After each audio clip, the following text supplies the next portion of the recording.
আমার মান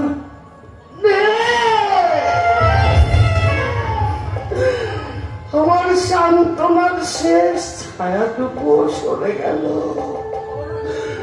অবাগা কৌশিককে চিরকাল সাজিয়ে আমার মা চলে গেল। যাবে এই তো যাওয়ার পালা শুরু হলো রে কুন্ডা। দেখ ভাই, তোর আমার মতো ছেলে যা দাদা সে কিনা বলল ভিক্ষে করতে গিয়ে মটর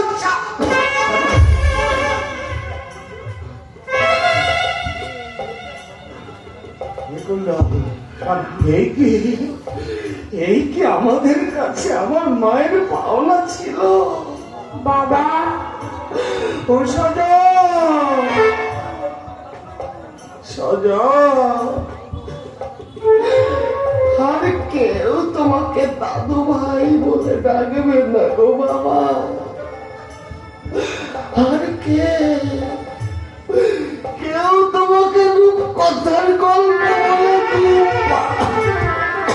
কেদো না দাদা, কেদো না। এই তো আমাদের মতো গরিবদের জীবন। স্বাভাবিক সুযোগ পায় না বলে আমাদের শিক্ষা সাধনা রুক্ষ কঠিন পাথরে মাথা খুঁটে মরে। আমাদের পুত্র পরিবার অনাহারে অর্ধাহারে দিলে দিলে শেষ হয়ে যায়, দিলে দিলে মরে।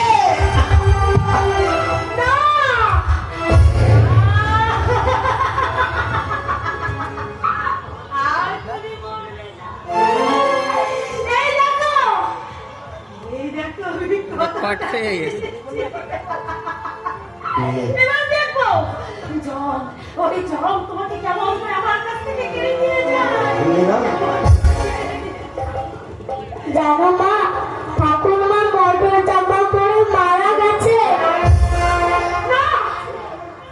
মরতে দেব না, কাউকে মরতে দেব না। এই টাকা দিয়ে আমি শাড়ি তুলবো, আমি শাড়ি তুলবো।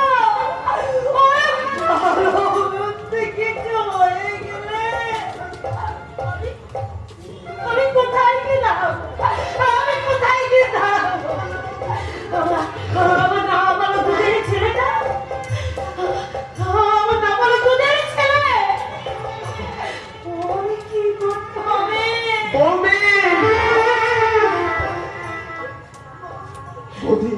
তুমি অমন করে কথা বলছো কেন?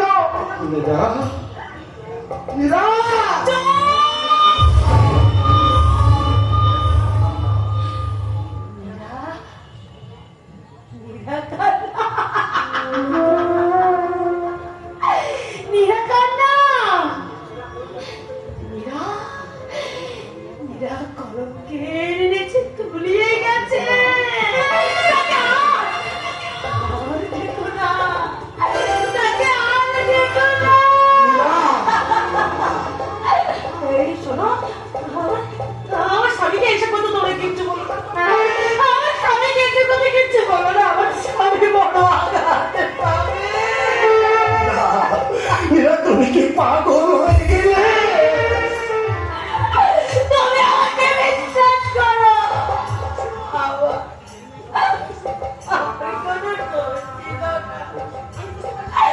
আমি বুঝতে পারিনি ওই শয়তানের চালি দেখা যাবে। জানো আমি বলো আশা নিয়ে আমার স্বামী ছাত্র সুচিতা দেবীর কাছে গিয়েছিলাম। কেন গিয়েছিলে সেখানে? না গিয়ে আমি যে থাকতে পারলাম না গো।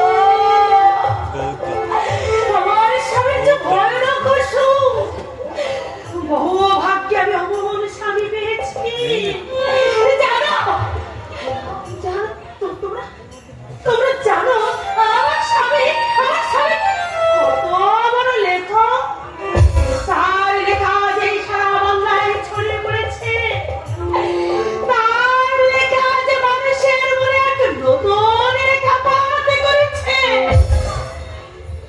ইরা, ও ইরা, ইরা, আমার দিকে তাকিয়ে দেখো, তুমি এমন কেন করছো?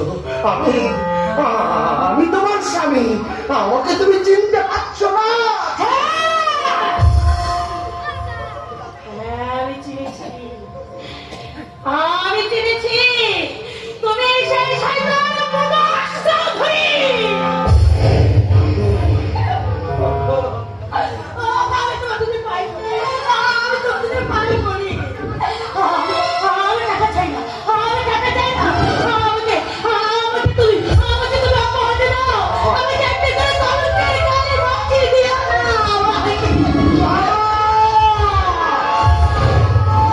ইরা, প্রদোষ চৌধুরী, শয়তান প্রদোষ চৌধুরী, আর তোমার বাঁচা হলো না। কুণ্ডল, কুণ্ডল, যে কথা আমি জেনে গিয়েছিলাম, মায়ের মৃত্যু আমাকে সেই পথ থেকে এনেছিল, কিন্তু আজ বহুদিন পর এই মৃত্যু এলাম শোনা, আবার আমাকে সেই পথে ফেলে দিচ্ছে দাদা, আবার আমাকে সেই পথে ফেলে দিচ্ছে শয়তান প্রদোষ চৌধুরী। আমার বহুদিন পর এই মৃত্যু এলাম শোনার প্রতিশোধ আমি নেব। কুণ্ডল দাস, কুণ্ডল,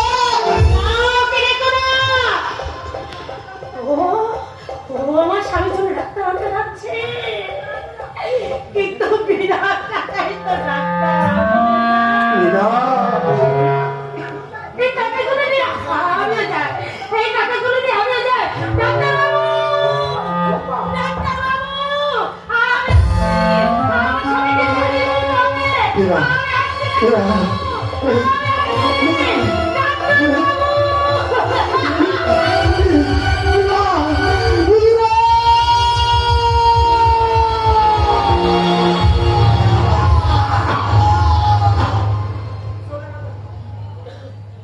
চলে গেছে।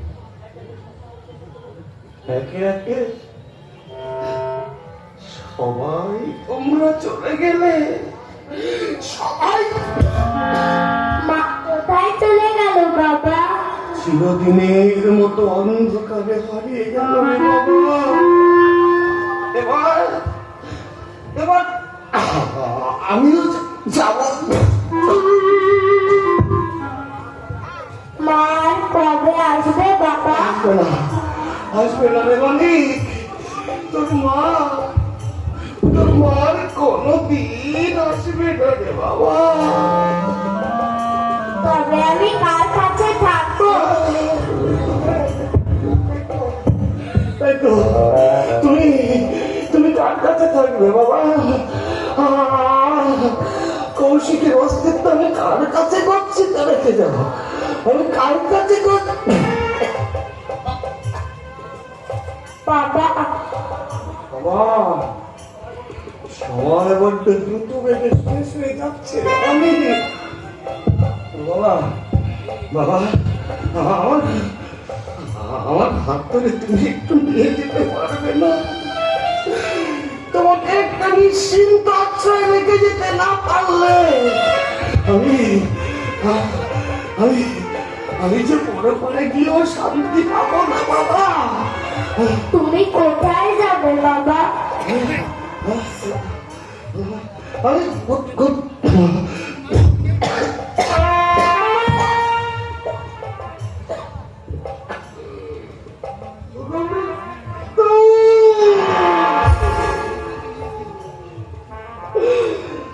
আরেকটু অপেক্ষা করো গোবিন্দ, এত তাড়া কেন? আমার বুকের মাঝরটাকে একটা নিরাপদ আশ্রয় রেখে যেতে দাও, তা না হলে ও যে এই কঠিন পৃথিবীর চাকরে চাকরে নিঃশেষ। বাবা, আমার হাত ধরে একটু নিয়ে চলো না বাবা, আমার হাত ধরে একটু নিয়ে চলো না বাবা।